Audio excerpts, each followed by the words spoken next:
I'm out here today switching out our hang and hunt setup. We've used these hawk sticks and now we're going to switch it up and use some of these lone wolf sticks. And so we're going to try these and see if they're any better. You can let us know in the comments below which ones you like better. Do you guys use these lone wolf sticks, or do you use hawk sticks or muddy sticks for you guys' hang and hunt setups? But on this last hang and hunt setup that you're going to watch in this video, my dad and I go into a spot that my brother and I hunted last November. And it doesn't take long for us to actually start seeing deer during this setup. We actually see two really nice bucks. We elect to pass on one, hoping that the bigger one will walk through our shooting lane, and we maybe should have shot the other buck. So we'll let you guys watch and decide for yourselves if we should have shot this buck or wait for the other one.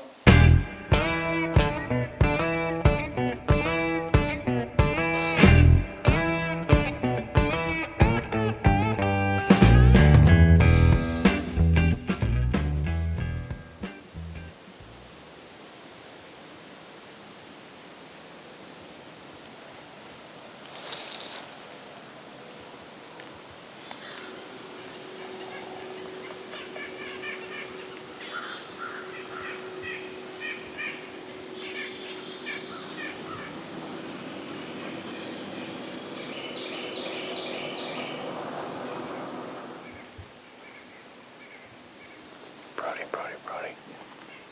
Right behind us, right over here, it's a buck. It's a buck. I don't know how big though. See him? Yeah. It's a shooter. Definite shooter. Definite shooter, dude.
thought maybe that smaller buck would bring him back through here. I don't think he ever really smelled us. He just looked up and saw us.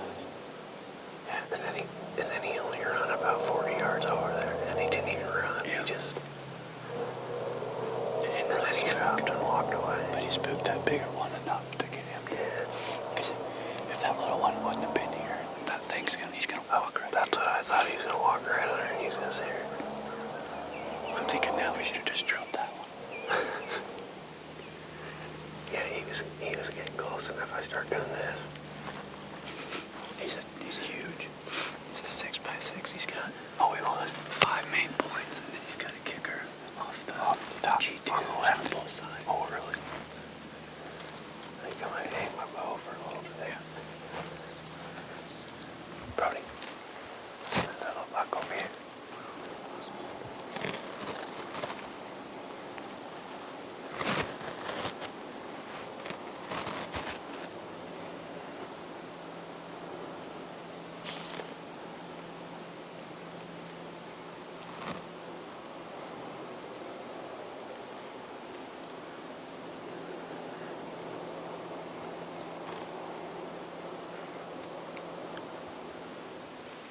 How far out?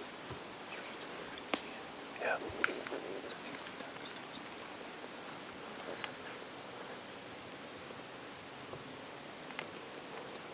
Yeah.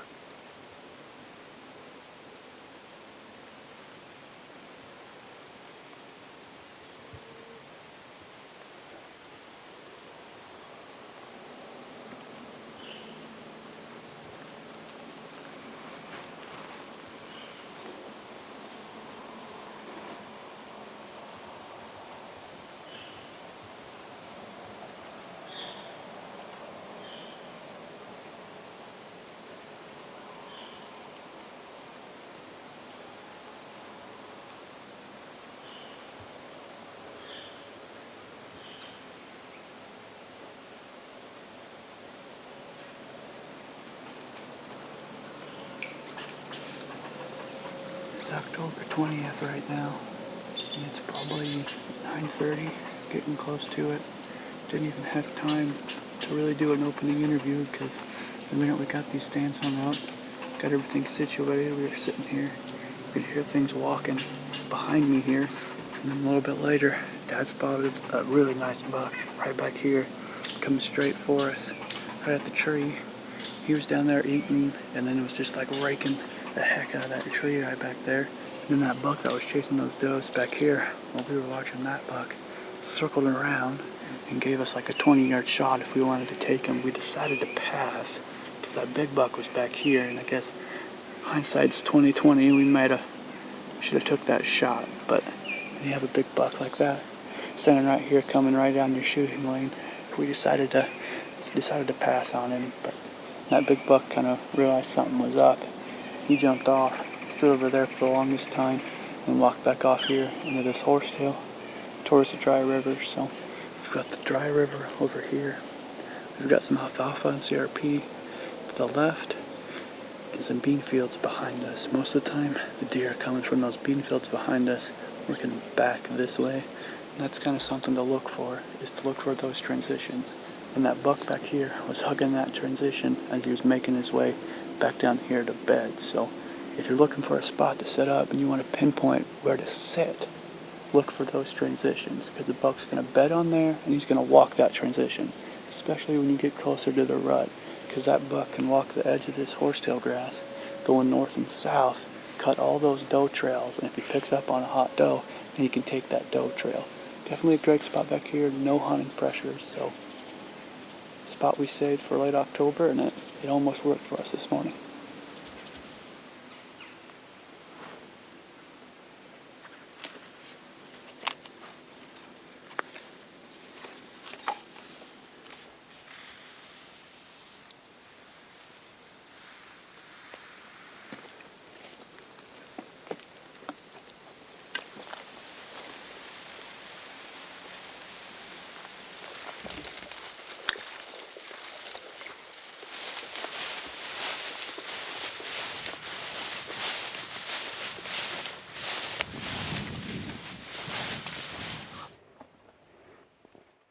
Well, we made it back here to the truck. It was a pretty good morning for us. We went in, did a hanging hunt back in here where me and Chance had hunted in November. So we went in there, did a hanging hunt back in there, and saw good buck movement, and this was late November.